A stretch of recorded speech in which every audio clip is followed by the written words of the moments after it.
So, what is fun to you? Man, Einstein says creativity is intelligence having fun. When I'm in my element and I'm creating stuff, I'm having fun. Okay, so what inspires you? I get it all from my father. He created monkeys and birds that talk. He created a living book too. I love telling stories and making people laugh. People about their current experience with banking platforms and then just analyzing them at home just to so I don't impose my own assumptions. Hey, Woody, come here. Let me show you. Let me show you what I like. Always a nigga inside. I like the coat. What is look at the coat? This coat, that is. It doesn't have to be rocket science. The magic is in you.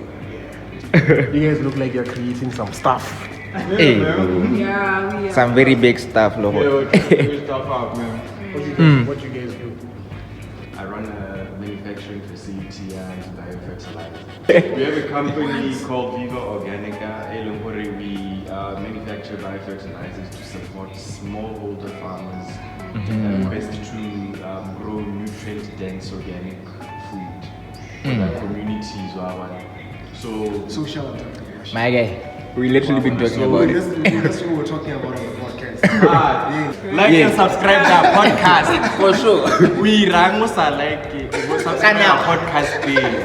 We run. What else are you doing? What else are you doing with your life? That should be your only job. Pressing subscribe and like it. Click on the notification. Click on the notification. Hey. So where will we? Yes. This was like Then I'd suggest you don't. We were literally having a similar conversation about the amount of control that you can have over what You know, today as I was coming here to shoot, Yeah. I was asking myself, I was like, man, why did I decide to do this? The reason why he wanted to work with women apparently is because women are accountable people. You know? If you want to know my source, it's TED Talk, please. It's TED Talk. So, while some people are born under difficult circumstances, we somewhat have, I don't want to say a level playing field, but we have the same kind of fairness. If you believe in God, you'll know what I mean. So let me just open the text. The same destiny ultimately awaits everyone, whether righteous or wicked, good or bad, ceremonially clean or unclean, religious or irreligious. Good people receive the same treatment as sinners, and people who make promises to God are treated like people who don't.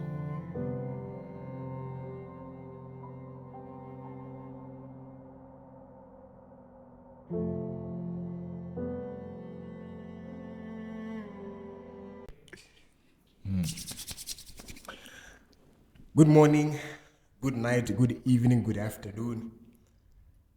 Man, you guys didn't see this, but just before we started, for the second time, this man decided that he's going to fiddle with the mic and disturb it for whatever reason. Hey, my guy. I have no excuse, honestly. I tried thinking of one, but I couldn't come up with anything. Yeah, man, but Yeah. before we even started shooting again, I was just saying how much of a sobering experience this is, man. Because the first time we shot, it was exciting, but now I'm realizing that, man, Things is getting real. yeah, like I feel like we actually have like a real responsibility on our hands, you know, to deliver something that's valuable to somebody who's watching this. Yes, sir. You know, to be selfless enough to not just come here and talk about our lives and put ourselves on a high horse. Yeah. You know, when we're not. When we're not, man. We're like we are on command, bro. Like My guy. we're basically doing what we believe God has called us to do. Exactly. You see. And with that, welcome to episode 2 of 7 Degrees. If you don't already know, you already say Celsius. If you don't already know, my name is Thobolone Sithibe. I am just a creative guy, man, who decided that, you know what, I want to use my talent to help other people. I like to think of myself or describe myself as a social entrepreneur. And I hope that as you watch this podcast, your life gets changed. You get to develop on a personal level. You get to develop on a spiritual level. You get to develop socially in so many ways, man. This is 7 degrees, man, where the misunderstood understand each other. Exactly, my guy. You can go ahead and introduce yourself for the viewer who probably doesn't know who you are. Yeah, if you just tuned in now and missed the first part where he was introducing himself, I'm the new host of Seven.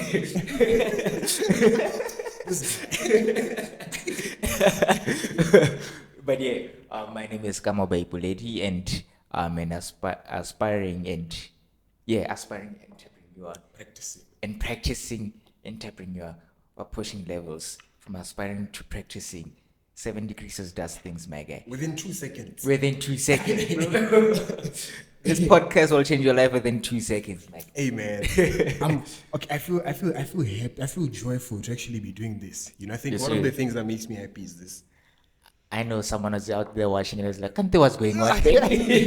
So, if you're wondering, this is just a backdrop. This is a custom backdrop. Yeah. This is the second one we've drew. We don't know what we're starting. Might be something cool. Who knows, man? My guy. Who knows? Like, I'll tell you off camera. I only say this just to. For sure. Anyway, I'll tell you off camera, like another idea that I have. I have backdrop stands at home. I want us to continue doing something like this, but Now you're telling you don't anyway, camera. no, it's fine. Okay, It's fine. You know, today as I was coming here to shoot, Yeah. I was asking myself, I was like, man, why did I decide to do this? You know, and one thing that came to my mind was vulnerability. I've realized that I'm one person who I know how to open up what I Yeah. need to open up about, and also know what not to open up about. Yeah. You know, and one thing I've learned about being vulnerable is that it allows other people. To connect. Yeah, it allows other people to connect. It gives other people permission to open up. Yeah. You know, I don't know what we're gonna talk about first, man, because there's so much to talk about. You know, in the last. Oh, if you don't already know, season 1 is about taking a leap of faith. Yes, sir. Anything that you're doing, man, like Just jump. just jump. Obviously, you have to have a safety net. You have to of believe sorts. The greatest one, man. The greatest one. Yes, sir. We've already said in the first episode we're Christians, and Yeah, maybe somebody doesn't know who that safety net is, my guy. it's God, man. It's sure, God, for it's sure. God, it's God. Yeah, man. I think maybe let's just knock it off and talk about social entrepreneurship. Like, just off camera, I was saying we're not gonna talk about it. Yes, sir. That's I just feel like let's start with it. Let's start with it. straight into it. Let's go. So why do I think of myself as a social entrepreneur? Exactly. According to my notes here, you know, I have a manuscript. I can't. ChatGPT knows for anyone. No. Nah, I'm playing, What? I'm playing. I can't comprehend information. For some reason, I can't Yeah. store it in my head. But anyway, Yes, though, my guy. This head. you and me are Dave. This But head my has head a is big big, terabyte back. A social entrepreneur Yeah. is a person who tries to solve social problems with entrepreneurial skills. Right? That's a Yes, person sir. who might create jobs. You know, that's a person who might. The non-profit organizations, some of them, I guess, fall into this category. Huh? Non-profit NGOs. Oh, yes. I mean, yes, yeah. I get, but Rolex is an NGO. Did you know that it's a trust? But anyway, it depends on what you're following. I get it. Yeah. As long as it's helping the society. As long as it's helping someone. I get it. Yeah. So, man, I have many examples of social entrepreneurs here. I don't know if it will be of benefit to somebody, but Maybe someone's looking for an idea, my guy. okay. There's a guy here called Mohammed Yunus. Apparently, he is worth 11 billion USD. My guy. Billion with a B, bro. Billion USD With a B. with a B. Why they be significant? More But zeros. Yeah. He's an economist who wanted to solve problems in rural areas. So, oh man, sorry.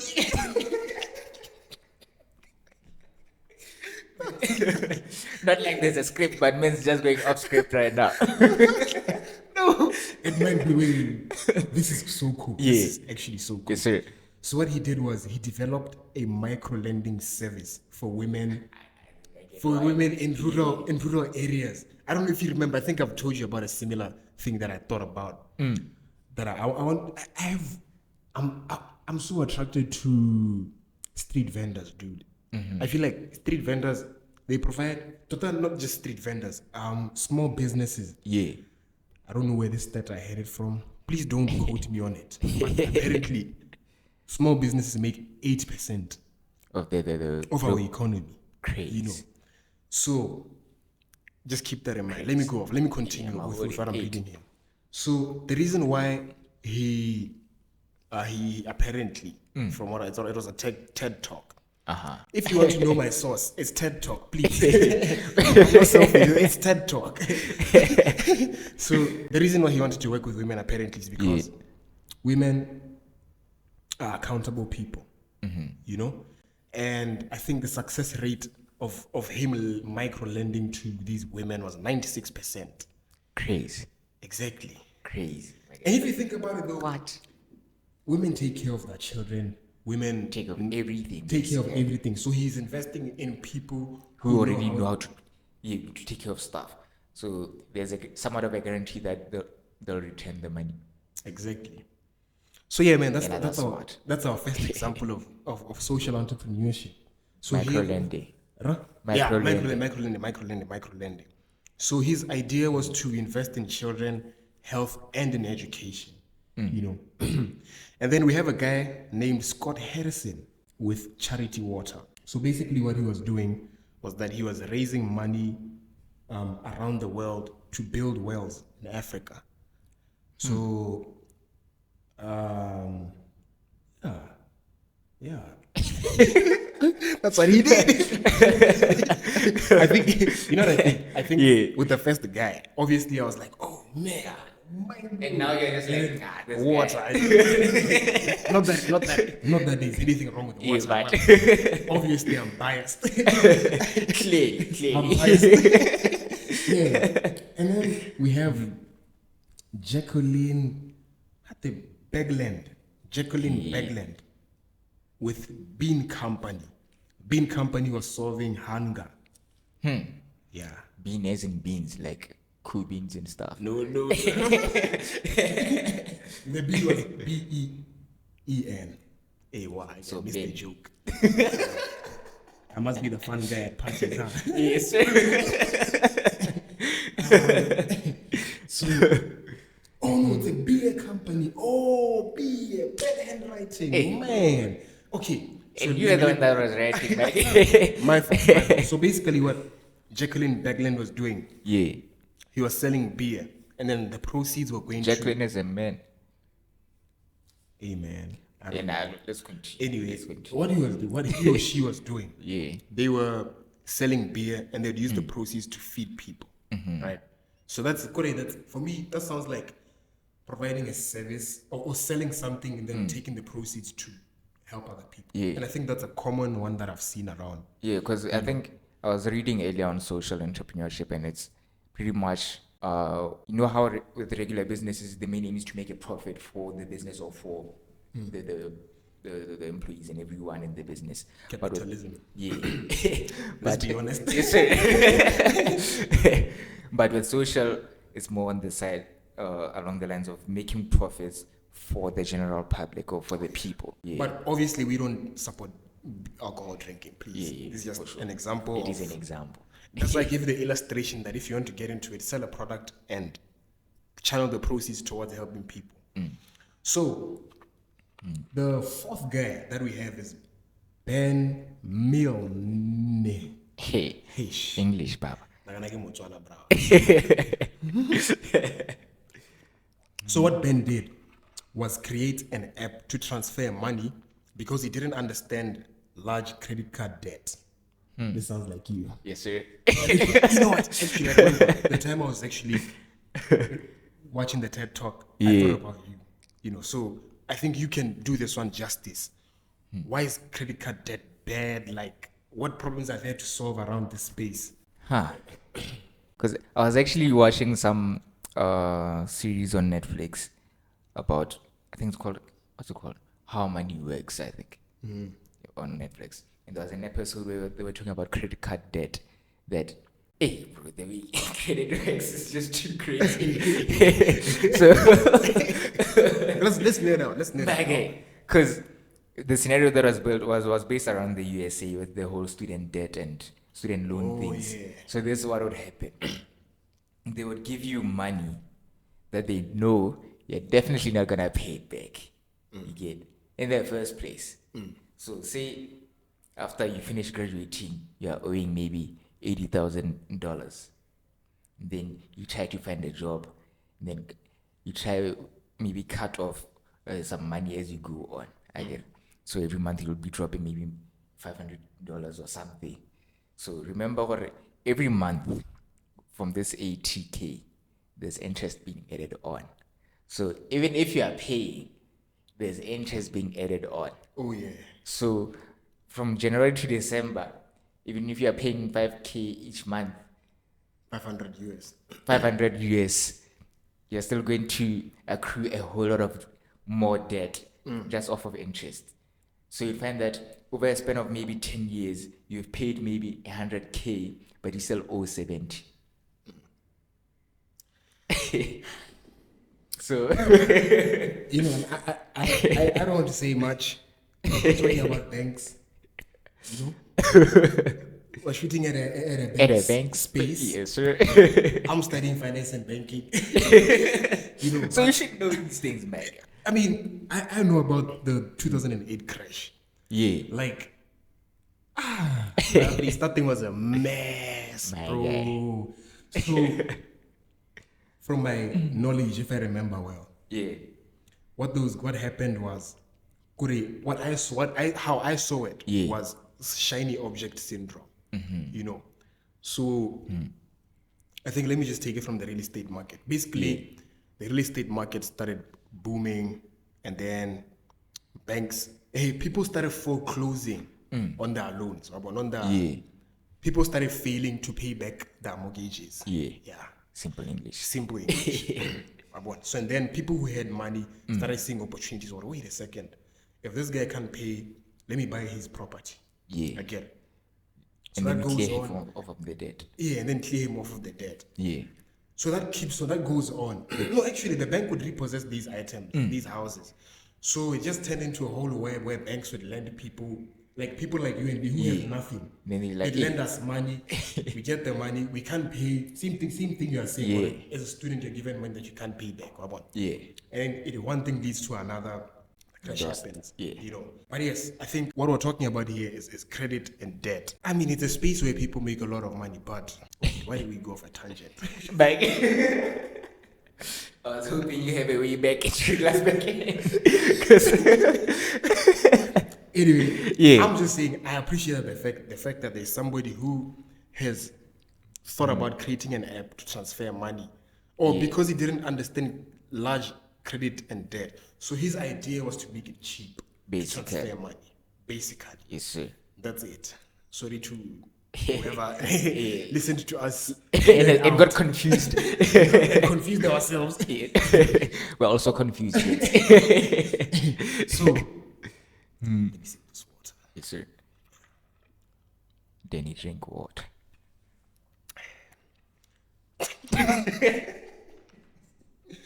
Wow.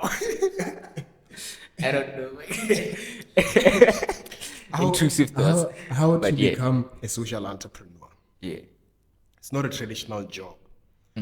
That means if it's not a traditional job, traditional answers cannot answer what social entrepreneurship is. First, you know what? You have to know what problem you want to solve. Exactly. Basically, describe it as what pisses you off. Like when you step outside the house, what pisses you off? What are you always complaining about? Yeah.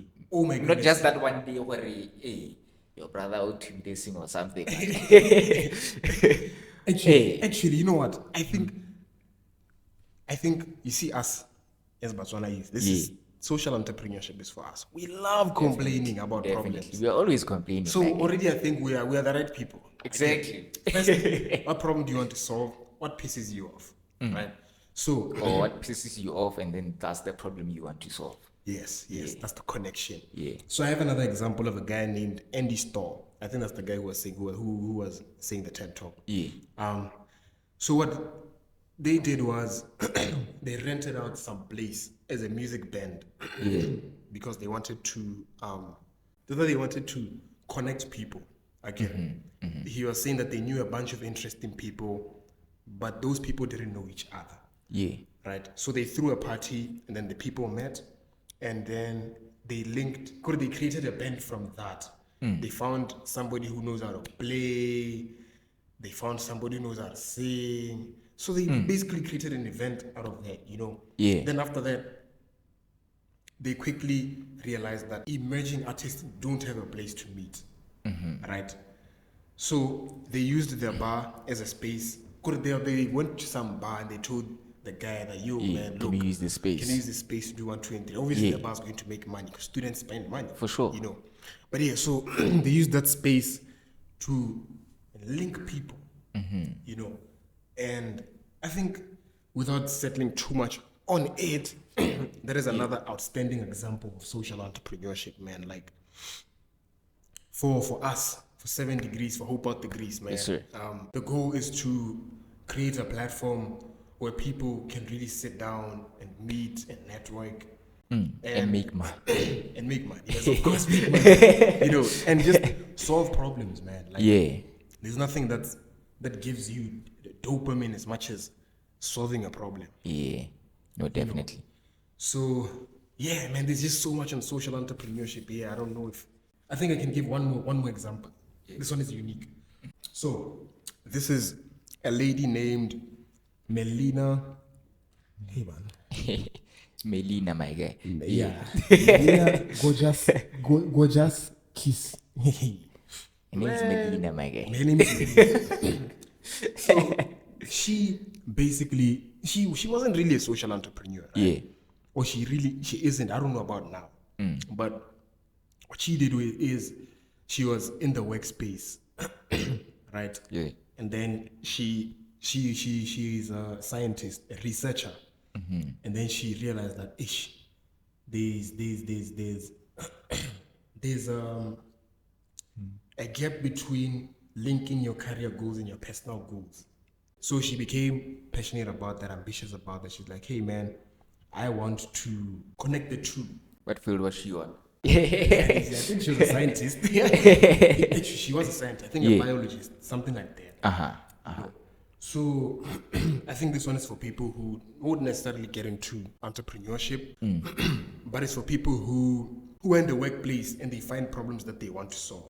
So basically what she did was form a networking space, and her idea was to make networking effective. So she says when you get into social entrepreneurship or when you're solving a social cause, you need courage, you need authenticity, and you need a need. Right? You need to stay true to yourself. You need to remain authentic to the idea, right? Yeah. So that as you keep on moving forward and you're evolving, you don't become general. Like you don't start attaching yourself to what everybody else is doing. Yeah. While you are adapting, while you are becoming different, you still stay true to the idea, right? And yeah, man. Been going off, social entrepreneurship. Social entrepreneurship. I don't know, man. I don't know how we can pivot from here. We can go so many ways, man. Because I feel like it applies to life. Basically, In what life, sense? Man. Like remaining true to yourself. Remaining true to yourself, man. We live in an era or a generation where there's a lot of cultures to stick to. Yeah. There's a lot So you of can end up losing yourself in that process. Exactly, you can. So my idea is I'm having an internal battle right now. How do I elaborate this without being biased? You just said it's your idea, so You're right. yeah. So I believe in staying true to yourself, man, because there's nobody who can do you the way you do you. For sure. You know, There's only one you. there's only one you, man. Like, the Bible tells us itself that we're fearfully and wonderfully made. Like, Yes, sir. you'll never see another nigga with ears like mine.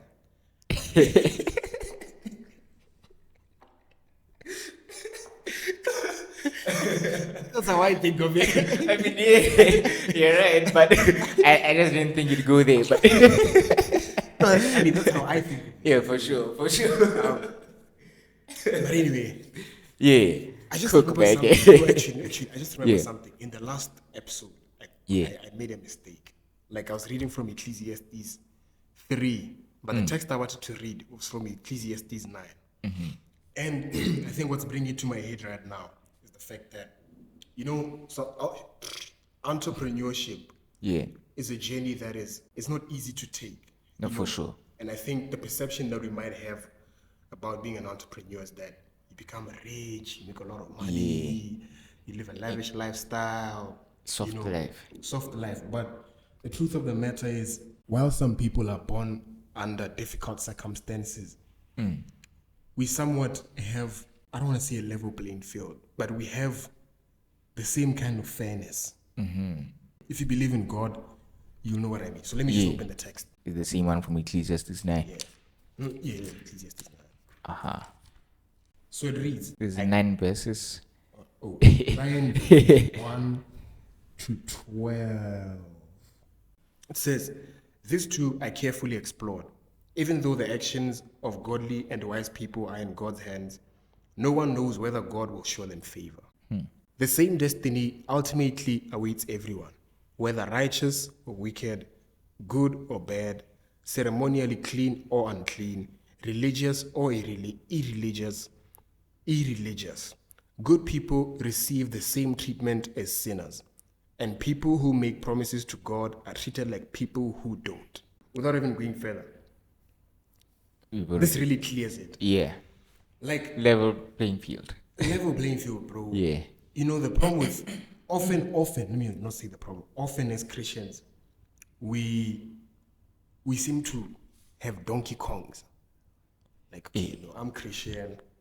That means God only blesses me. He doesn't bless the next guy Yeah. who wakes up actually and works harder than I do. So if he's getting money, that means his money is evil. That's always the misconception. That's always the misconception. And I'm saying this because I'm saying from a personal perspective, like, it's something that I've also often suffered with. Can I say suffered? I don't know if it quantifies as a suffering. English. But yeah. But yeah. It's something that I often looked at. I was like, man, why is it that I believe in God, but this guy doesn't believe in God, and he's making a lot of money, whatever, Yeah. he's successful. And then I read this text was the one that cleaned it out for me. Yeah. At the end of the day, God is for all of us. Yes, sir. I think one of the themes that we're talking about today is love. Yeah. John 3 verse 16, "For God so loved the world that he gave us his only begotten son, should not perish." So Everlasting if life. I connect it to that, God loves everyone equally. Yes, sir. You know, No favoritism. no favoritism. It seems so wrong that everyone under the sun suffers the same fate. Already twisted by evil, people choose their own mad cause, for they have no hope. There is nothing ahead but death anyway. There's only one thing guaranteed. Yes, sir. It's death. There's hope only for the living. As they say, it's better to be a live dog than a dead lion. The living at least know they will die, but the dead know nothing. They have no further reward, nor are they remembered. Whatever they did in their lifetime, loving, hating, envying, is all gone. They no longer play a part in anything here on earth. So go ahead, eat your food with joy and drink your wine with a happy heart, for God approves of this. Wear fine clothes with a splash of cologne. Live happily with the woman you love through all meaningless days.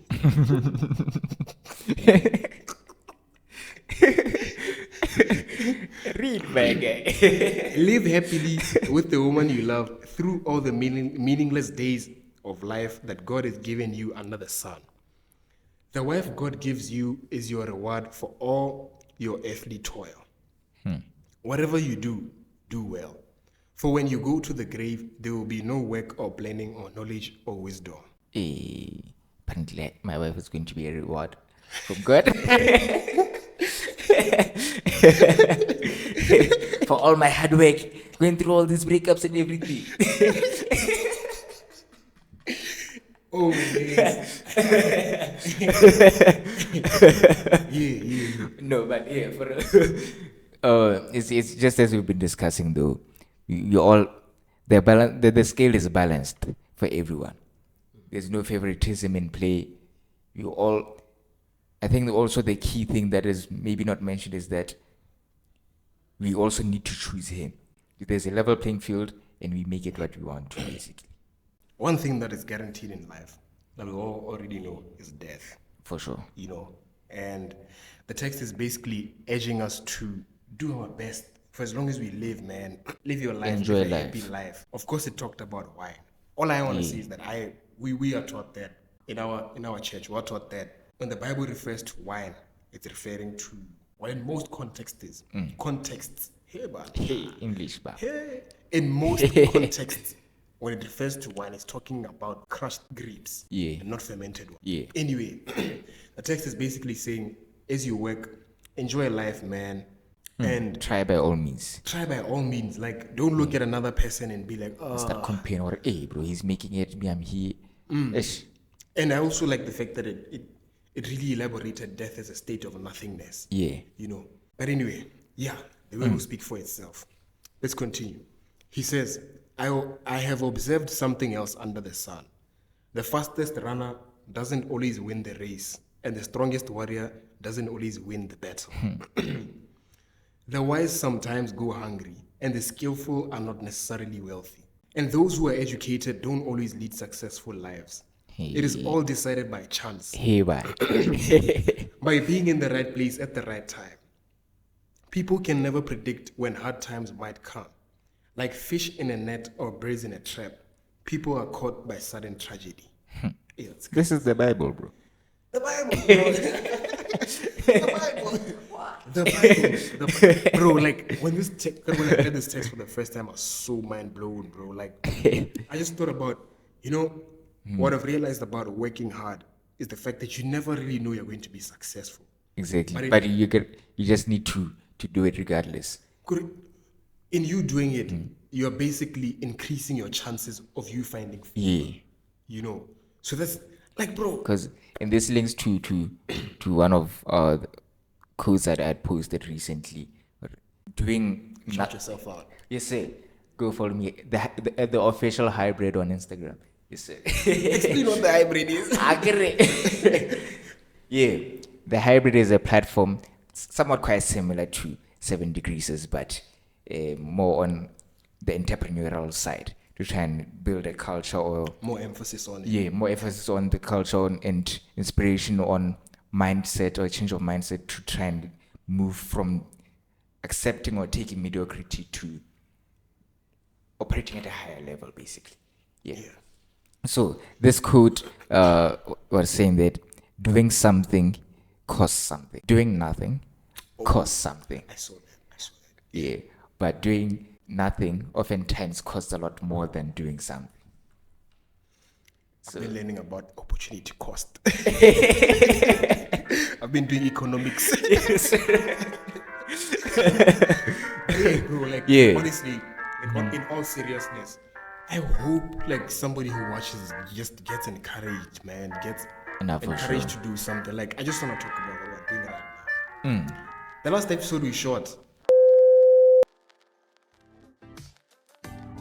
Here's another bit of wisdom that has impressed me as I have watched the way of our world works. Here is another bit of wisdom that has impressed me as I have watched the way our world works. Even though wisdom is better than strength, those who are wise will be despised if they are poor. What they say will not be appreciated for long. I become sad when I hear people say that they don't read the Bible because it cramps their style. The Bible is a life guide.